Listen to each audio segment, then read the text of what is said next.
तुलसी विवाह कथा।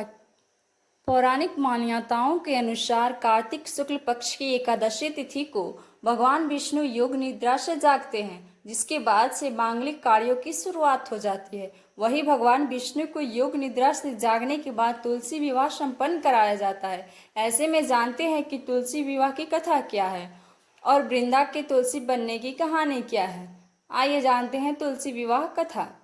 पौराणिक ग्रंथों के मुताबिक जालंधर नाम का एक राक्षस देवी देवताओं को अपने आतंक से तबाह कर रहा था।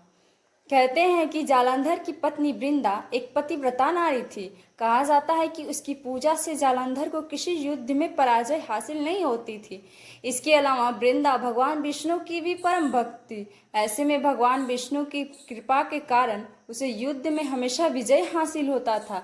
एक दिन जालंधर स्वर्गलोक पर आक्रमण कर दिया, जिसके बाद सभी देवी देवता भगवान विष्णु के पास गए और उनसे रक्षा करने की गुहार लगाई। भगवान विष्णु इस बात को जानते थे कि वृंदा की भक्ति को भंग किए बिना जालंधर को परास्त करना मुमकिन नहीं है।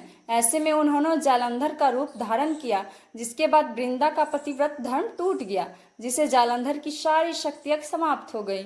जिसके बाद जालंधर युद्ध में मारा गया। वृंदा को जालंधर की मृत्यु का समाचार मिला तो वह बहुत निराश हो गई। बाद में वृंदा को जब उसके साथ किए गए छल का पता चला तो वह क्रोधित होकर भगवान विष्णु को श्राप दे दिया। वृंदा का पतिव्रत भंग होने की वजह से उसने भगवान श्री हरि को श्राप दिया, जिस तरह आपने छल से मुझे वियोग का कष्ट दिया है, उसी तरह आपकी पत्नी का भी छल से हरण होगा। साथ ही आप पत्थर के हो जाएंगे और उस पत्थर को लोग शालिग्राम के रूप में जानेंगे। कहते हैं कि वृंदा के श्राप की वजह से भगवान विष्णु दशरथ के पुत्र श्री राम के रूप में जन्म लिया। फिर बाद में उन्हें सीता हरण के वियोग का कष्ट झेलना पड़ा। वृंदा ऐसे ही बनी तुलसी।